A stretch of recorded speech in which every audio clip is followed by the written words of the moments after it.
It's all a negotiation, and I would say toddlers are by far a much more difficult customer. No is always their go-to answer, especially when it comes to bedtime. So it's, you got to overcome those objections, and it's makes it a lot easier when you're dealing with an adult.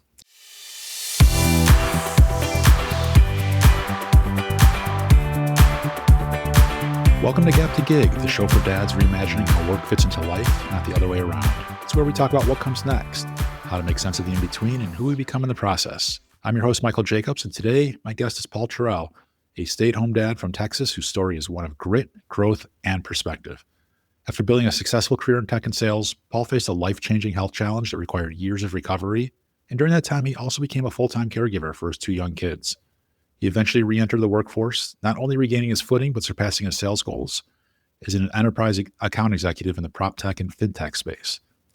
Today, he's going to share with us how fatherhood, resilience, and creativity helped him rebuild both his confidence and his career. Paul, welcome to the show. Glad to have you here. Thanks for having me. Glad to be here. Appreciate that. Really looking forward to diving deep on your story here.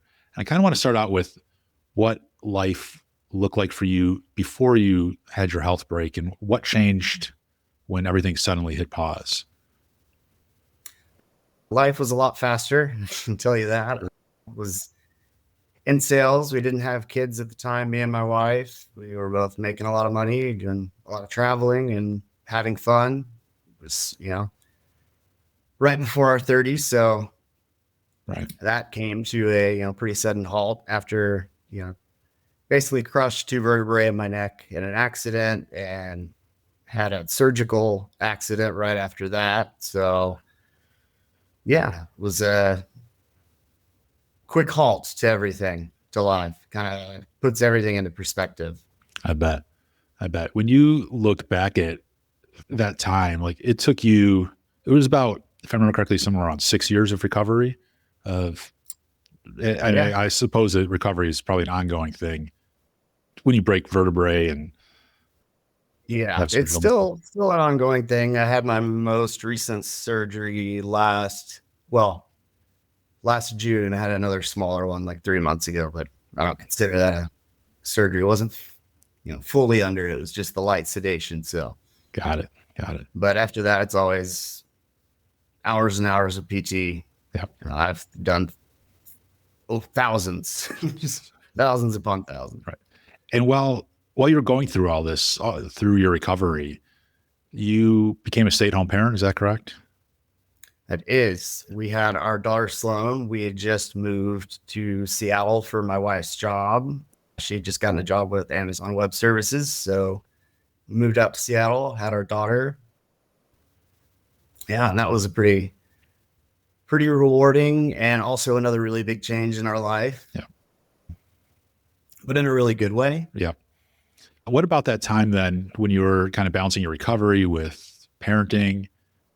What stood out to you most about that time in your life? I would have to say learning to do all of the dad stuff, but with limitations. So like learning ways around, certain ways around to do things, like as a handicapped person, didn't really have pretty good use of my left arm now, but then I didn't. So it was a lot of trial and error and learning, but I eventually got the hang of it. Yeah. And you described to me previously about relearning to walk, talk, type while still raising your kids. What kind of kept you motivated through those moments when progress felt slow? Because your recovery was not like you going for surgery and you're fine the next week. Like this is like you said, an ongoing process. So what kind of kept you motivated through all of it? Really, I would say my wife, and then my faith, and then also kind of how I was brought up. My dad was an Olympic wrestler. So wow. I wrestled from the time I was like 2.5, and mentally tough has always been like, big focus in the Terrell household growing up. So my first like big surgery where I had the halo drilled into my skull, and I was in there for, I guess, close to like 3 weeks. And it was kind of at that time Dad came in, had a talk with me. He's like, it's just like everything else in life. Like, it's just like wrestling. You're going to have to get good at it.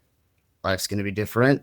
And it certainly has, but you learn to, work within your limitations and kind of accept some of the, the bigger changes of like physical activity. Like, I'm definitely not going to wrestle or Sure. go wakeboarding or skiing, but, Right. Got into gaming, some other stuff. And it just kind of brought me that perspective that I was looking for. I was going through it mentally at first, it was really, really big change. And then being laid up in a hospital for 3 weeks when my wife really couldn't be there because she had just started a job. She was there for the initial surgery and then had to fly to Austin. So it was just a lot of alone time to just like assess and be like, I can get through this. It's not a life ender.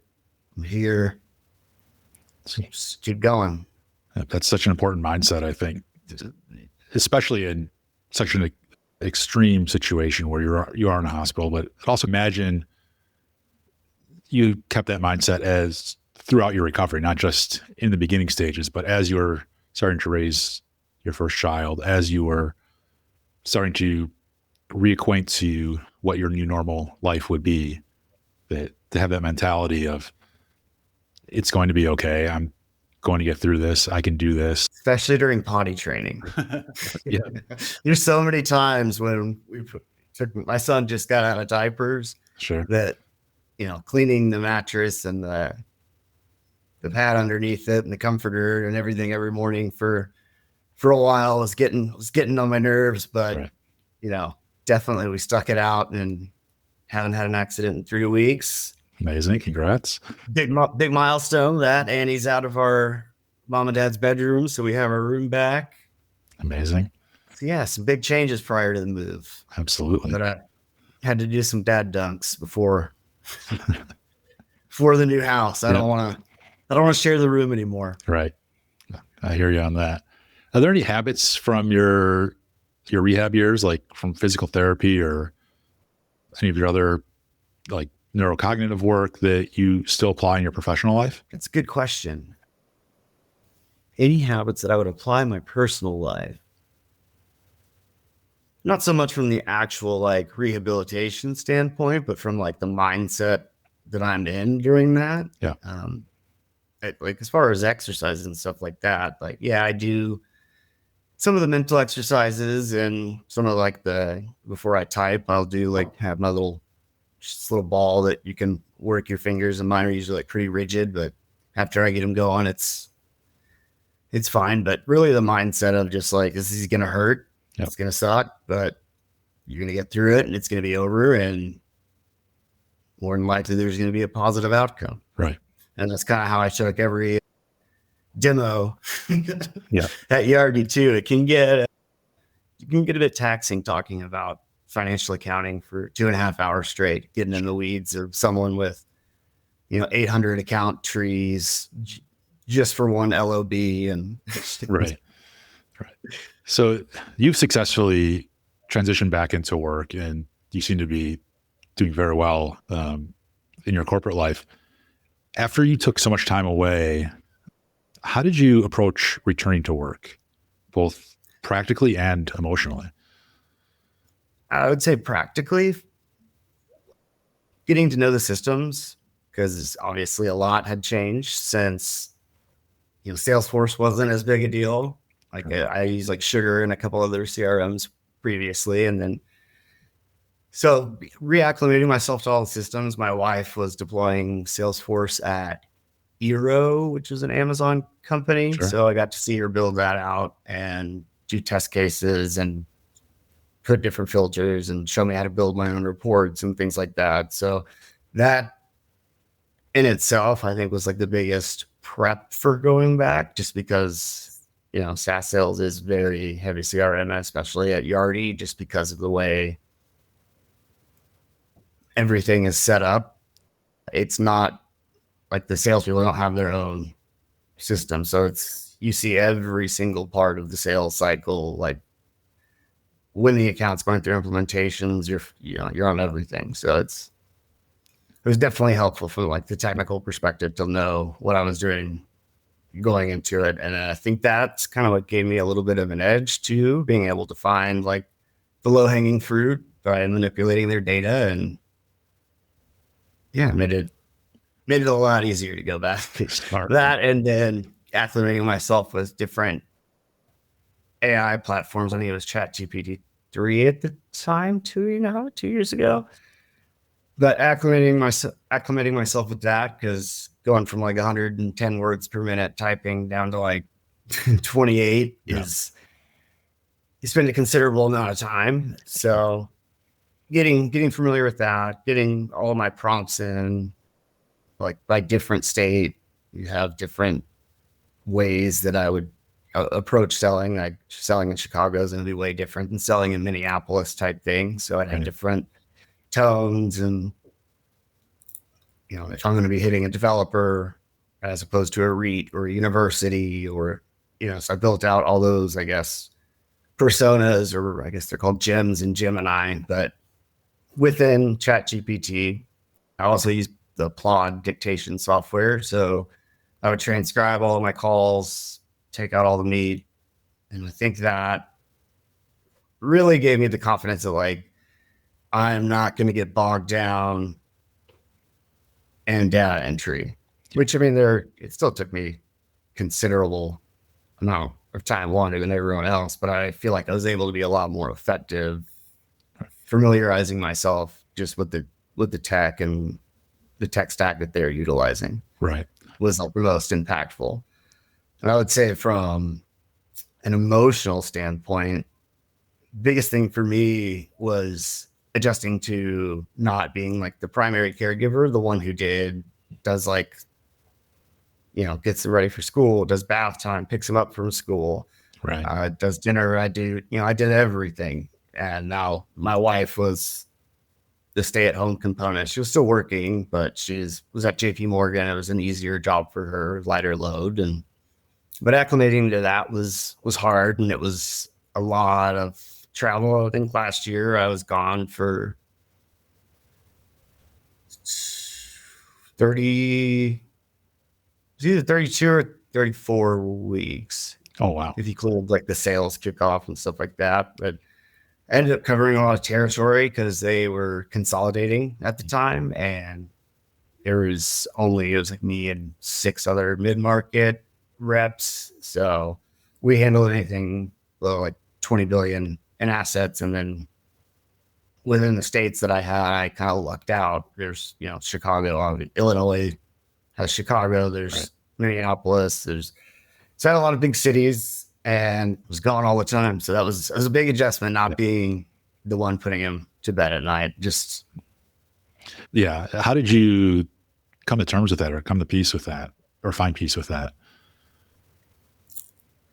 A lot of FaceTime. And then seeing my wife's routine. Sure. Different from mine, but I feel like better.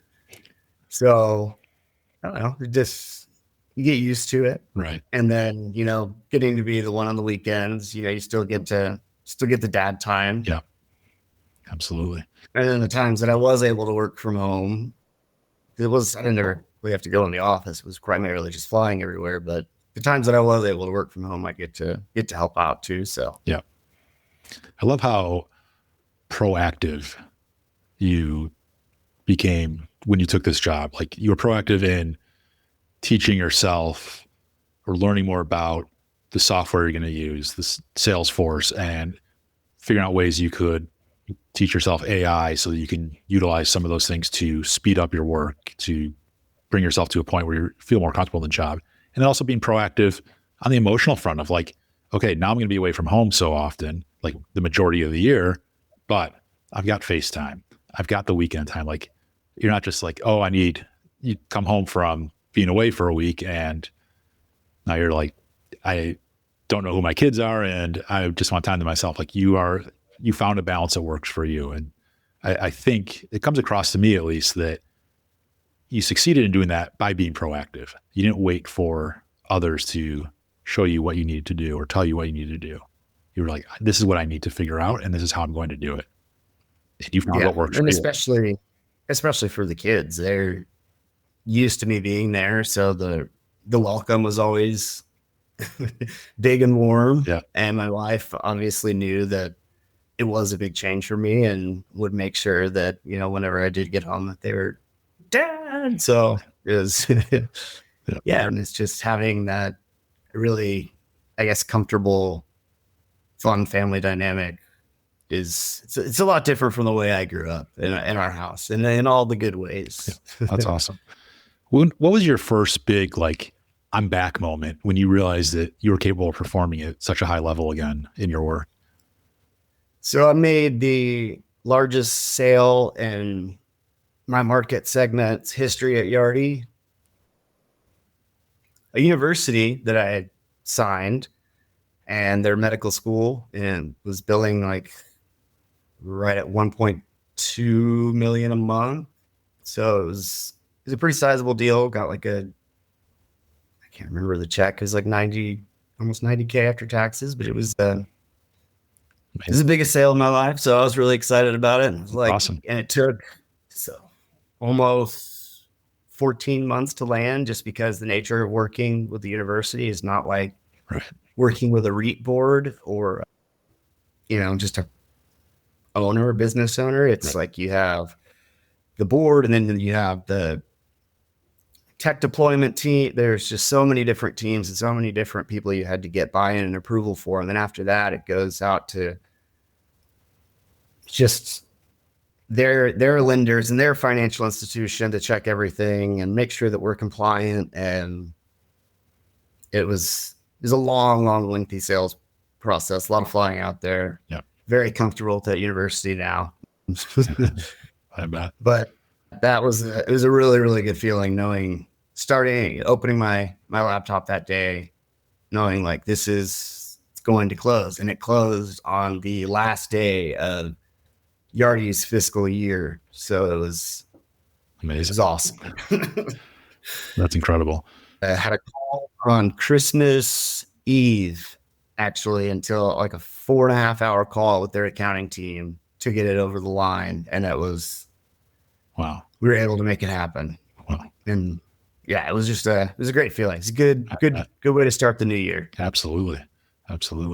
So you clearly have found success after taking a gap between when you were working before you had kids, then you were staying home with the kids, which is kind of like your gap from work. And then you went back to working for Yardi, and you've clearly had some major success there. What helped you turn that gap, that time away from work, into an advantage for you? My wife. Watching her, so she stepped up in a really big way when all of this happened. So prior to all of this, I mean, I was the breadwinner. And after that, seeing her career grow and then being able to be kind of almost a part of it, we moved together. I'd get to hear the calls and all of that stuff because she's kind of always worked from home. I feel like that really gave me an edge. Like, she started as a sales rep at Dallas Morning News. And she was there for about a year, did I think close to 200% to quota, got a job at Amazon on their sales team. Same thing with the quota, blew it out. I think she was like close to 200% within the first 6 months of being there. She was selling daily deals at the time for Amazon, and then became a sales manager.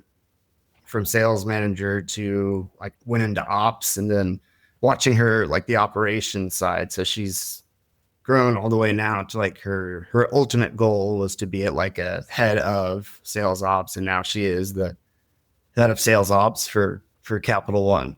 So she seeing that growth and getting to kind of learn with her how sales org works, and when she did a cost per seat analysis for Uber prior to their IPO, like being witness to that process was, really, really huge. Seeing like, oh wow, it's not just the salary they pay me, it's per employee is like, $330K, and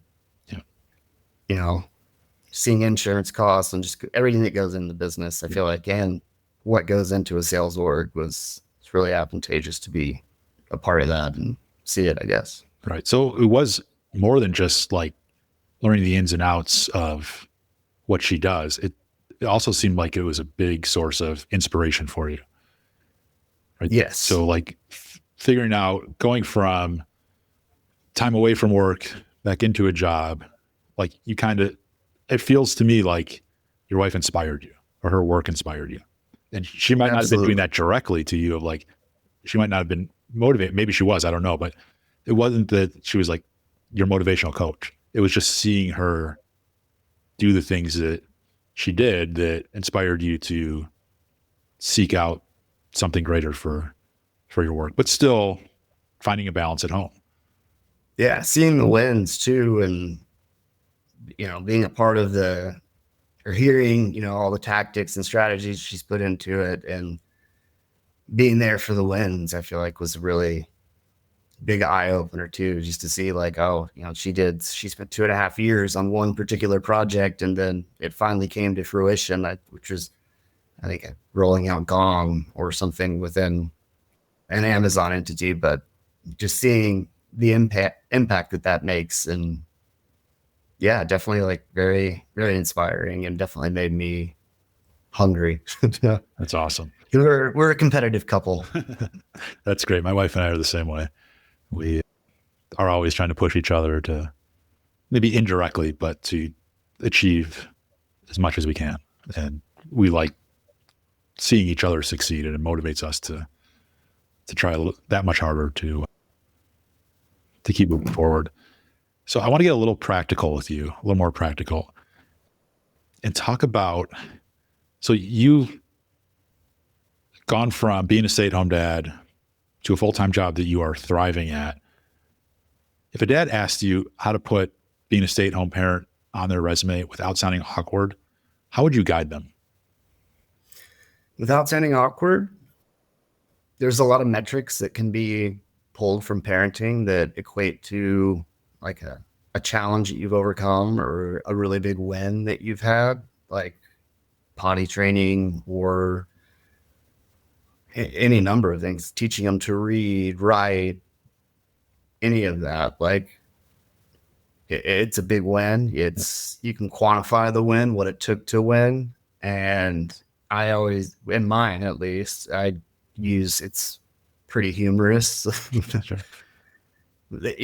Put a little bit of humor in it just because their humor, self-deprecation, and right. Yeah, it's very well received. The recruiter on the phone, it's fun to talk through too. It's a really good icebreaker. Like you get to talk about your family for a second and your resume, and that's, it makes the rest of the conversation a lot easier. Yeah, that's a great point. That it becomes valuable not just on the resume itself, but when you get to the interview stages of it, to have that conversation, be able to talk about something you're so familiar with and so passionate about. It's going to be a great way to start a conversation. Plus, I think you are showing your personality, right? Like you said, you put some humor into it. You're talking about yourself. Like maybe not every resume talks about being a stay-at-home parent. So this is your opportunity to kind of set yourself apart. And you can do that by showing your personality a bit on what is normally a drab document. I mean, you could even quantify the number of dirty diapers if you think about it on average. And that's a feat in and of itself, the blowout champ. Yes. We've all gone through that. It's a stage that I am so glad we're out of, but we have one of those echo shows and a picture of me came across it the other day, the blowout on my shirt. I'm like, I miss those days, but not that. Right. That's part of those days. Yeah. I still remember the last box of diapers I ever bought. I mean, I felt triumphant knowing this was going to be it, or confident that it was going to be it. And when that was it, like, I will never forget. That's weirdly, I do too. Yeah. Walgreens in Houston, just because I didn't want him to pee in the hotel bed. Yeah. Yeah. I remember exactly what the shelf looks like. I could probably stock that shelf right now and make it look exactly the same as it was. Our kids are 4 years spread out, and just seeing what the price change was from from the two. Yeah. Woo. Yeah. Almost double the price in 4 years. That's wild. But we got Costco. Yes. Got to buy in bulk. What have your kids taught you about patience, persuasion, or empathy that helps you close deals now or build relationships at work? They taught me a lot about negotiating, having patience while you're negotiating, waiting for the other party to speak, not being the one always. You don't need to oversell. Yeah. And I learned that with my kids whenever I'm negotiating bedtime, whenever I'm negotiating playtime, time on the tablet, time on the Switch. Yeah. It's all a negotiation. And I would say toddlers are by far a much more difficult customer. No is always their go-to answer, especially when it comes to bedtime. So it's, you got to overcome those objections, and makes it a lot easier when you're dealing with an adult. Yeah. That's a great point. And keeping your cool while doing it too. Yes. You can't show them your cards. The kids can't know. Right. Right. Can't know they got you. Right. Exactly. It gets harder as they get older, though. They start to figure those things out. Yeah, I'm still at about to be 8 years old in 3 days. My oldest will be. So. Oh wow! Happy birthday! I got 2 or 3 more years left, hopefully. Yes. So you've worked in high pressure, metrics driven sales roles. How do you protect your health and your family time in that kind of environment? It's a balancing act, really.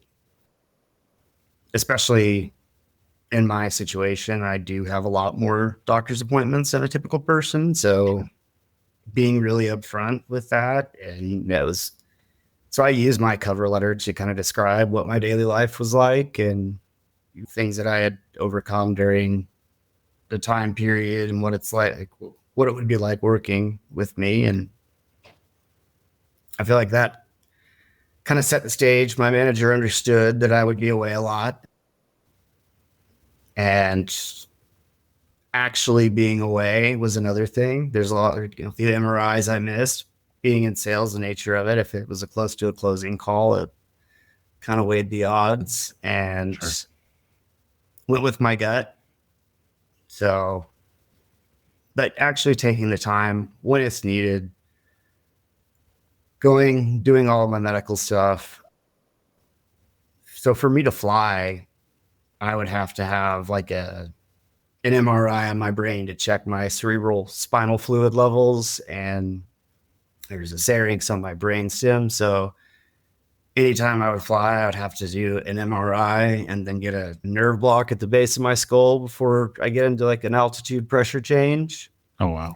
So it was a lot of time management, finding the right doctor that would help me out after hours or understood what it's like to have the type of role that I did. And but dedicating the time to taking care of yourself too is really important. I would make sure that whenever I have a work trip, I'd try to fly out like the day before just to have time to acclimate, like physically and mentally prep, because there's a lot that with my particular condition, it's an extremely painful condition. It's like a bruise on your spine, but it's filled with cerebral spinal fluid instead of blood. So I had a needle go through my spine. So it's really, really, really painful, and it affects, how you think. It affects how you talk. It's there all the time. So I need the, time to get there, get settled, hit the sauna, do the things that I need to do like if I need to do an ice bath, or if I need to take pain medication, or if I need to go get a nerve block, or I'd always make sure I'd have that time and have the time to adjust mentally to that too, because it's a challenge in and of itself. Having to take any sort of medication, which I'm not a big fan of. I typically would prefer like the blocks and stuff. So having time to yourself. Yeah, it's important. It's so important as a dad to not forget about taking care of yourself. And you have it to another level because you have these physical barriers that you have to account for. And you have a job that requires travel. And so you have to do more for yourself. You have to make sure that you give yourself that time. But it also shows, like, regardless of where you are, what you do, you can't forget about yourself, right? Yes, you are a father to children and they are the center of everything typically. So it's like, yes, you have to take care of them, but you can't take care of them. You can't take care of your work if you don't take care of yourself first. Right. And so Yep. it's always, I think it's important to know like what you're doing. Like, you make sure that you take care of yourself as well so that you can do the other things in your life. Yeah, so you can be super dad. So you can have, when you get home, so you're in the right headspace Right. of like, all right, it's family time, walking in the door. Let's turn it on. Let's turn dad on. And yeah, you need the downtime to charge your battery, so to speak. Yeah, absolutely. So I'm curious, this is kind of taking a little bit of a turn here, but I want to ask you, how do you talk about your career with your kids? And what do you hope they learn from watching you rebuild and succeed in your life? So my kids, my daughter primarily, knows that me and mom have a very similar role. Mom is the one that makes it possible for people like dad to go out and sell things. So she has like a basic understanding of dad's the one that goes out and actually has to sell the things. She's interested. That's kind of what made her interested in money. Since I was a little kid, my family, that's kind of how I was brought up, like being used to money. I started investing when I was really young. So me and my daughter have like a brokerage account for her and showing her, what her jobs in her life. So making her bed, basically executing on all the things a child needs to execute on. Her homework for the week, tutor, those are met. She gets $20. She can either choose to invest it or choose to get a toy. And primarily she chooses to invest it unless there's something real, really cool with an Ninjago. But she understands like the difference between revenue generation and what mom does. Yeah. She gets that I have to get in front of people and talk to people and convince them to buy things, whereas mom is the one that makes it possible for the sales guys to go out and do that. It's such a interesting way that you have crafted work for your child and in making it so relatable, right? Like, she has her responsibilities, her tasks that, okay, they are more personal to her because it's like her bed, her homework, things like that. But the concept of completing those tasks to get to a greater goal is the same as you do at work. Yeah. It's a really clever way to help your children understand the importance of what you do and how you do it and set them up for success in life. But what I really like is the way that you have explained how your wife makes it possible for you to achieve your goals and go after your dreams, right? This is not you're doing everything and she does nothing, or she does everything and you do nothing. This is like, it's a team effort, right? Yeah. And even if you are a single dad, and I was a single dad at one point, and to know that it takes more than just one person to raise your kids. So even if you are a single dad, it takes more than just yourself to raise your family, to support yourself, to do the things that are important in life. And whether that is through your spouse or through your community, it could be through other family members, it could be through friends. Like, it's important to know and to recognize those that provide that support. And for you, it's your spouse, and you do such a nice job, such a clear job of explaining that to your daughter of this is a team effort. The success that we have as a family is because we work so well together. We support each other, and everything we do on a day-to-day basis is for each other. And she's kind of gotten to see the dynamic with my wife in this newer role with Capital One. She's, been like I was, away all of the time, and getting to see the ways in which I support my wife, I think has been really, I don't know. I think it's a healthy dynamic to model. Absolutely. For them. Absolutely. That they get to see like, oh, mom's working, so dad's gonna take us to Chuck E. Cheese, or we're gonna go play catch, but it's since she started, I think she's on like her 9th week. She's been gone most of the time, and they get to see that we step in for each other when we need it, That's awesome. I love that. All right, one more question before we get to the speed round.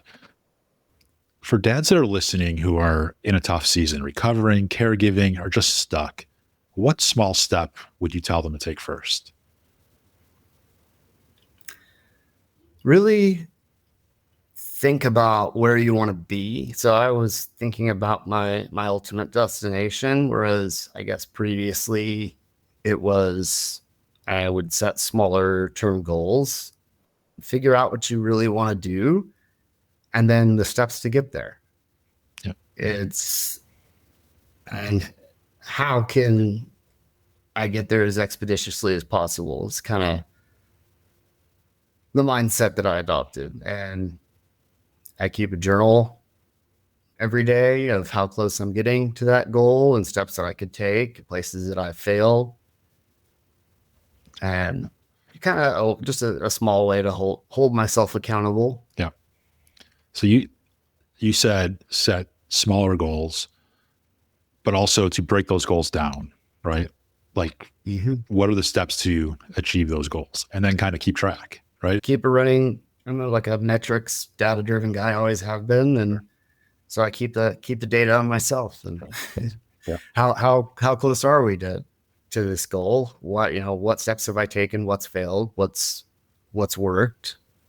And what do I think ultimately is holding me back from getting there? And as long as you're continually evaluating and genuinely trying to execute on those, it comes. Yeah, absolutely. Especially for me, I think the journaling component really, really helps. Like at the end of the day, it's like your Salesforce numbers in your face. You're seeing it. You write about it. So you're with that information, and it becomes more of a thought throughout the day. Yeah, absolutely. And by breaking that down into smaller steps, I imagine it makes it more approachable, more like makes you feel more like you can accomplish this. Now you got to have a map to how do I get to that goal. Yeah. And it's like your mini wins along the way. Like execute on a goal. Like for me, I want to be ultimately like the head of revenue generation or revenue deployment. And so what steps am I taking to get there? Like what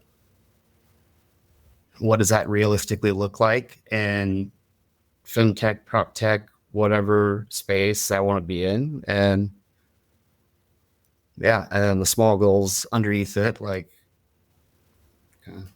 bracket everything out and be realistic about what it's going to take to get there, and then executing.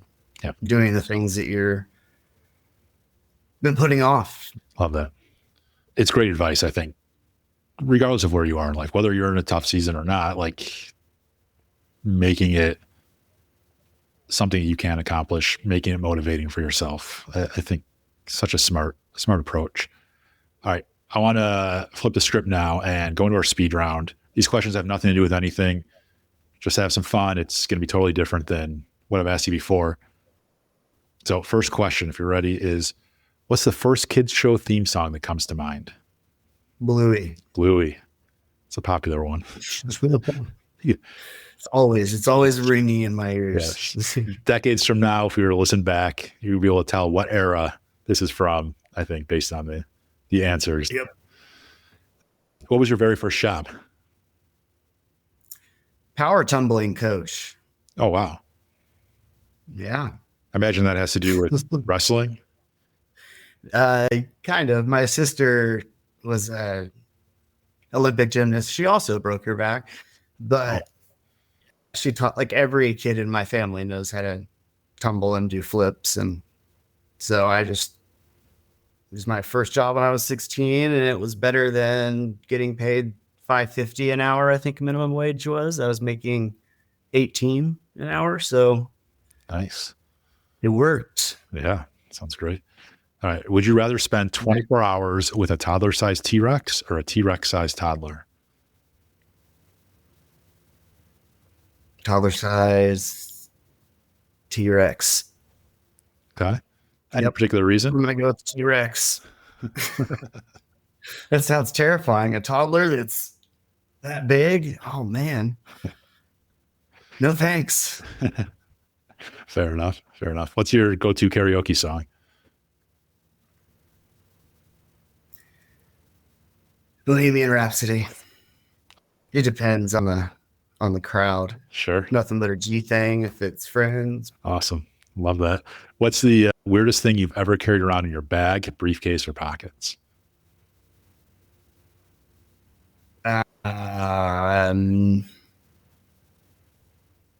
Naloxone when I fly, because they have to give me meds to fly. Yeah. And naloxone is like a rescue device should those meds have been too much. Got it.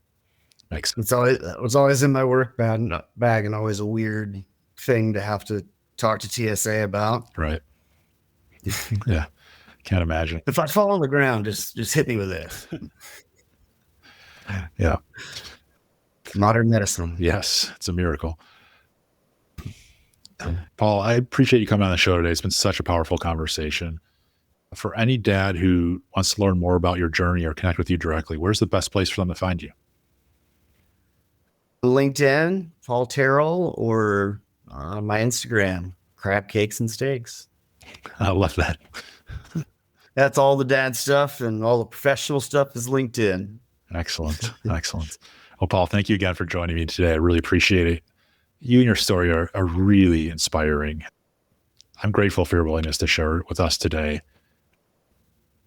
Not everybody has gone through what you've gone through and then use that as motivation, right? Like you've turned that into deep success, both professionally and personally. And it's very inspiring, very motivating. So I appreciate you joining us today. So thank you.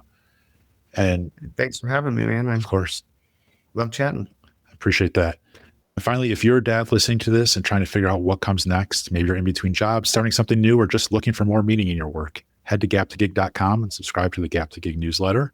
If you took something valuable from this episode, send it to a dad you think could also benefit. Until next time, I'm Michael Jacobs, and this is Gap to Gig, where we're building work that fits your life, not the other way around.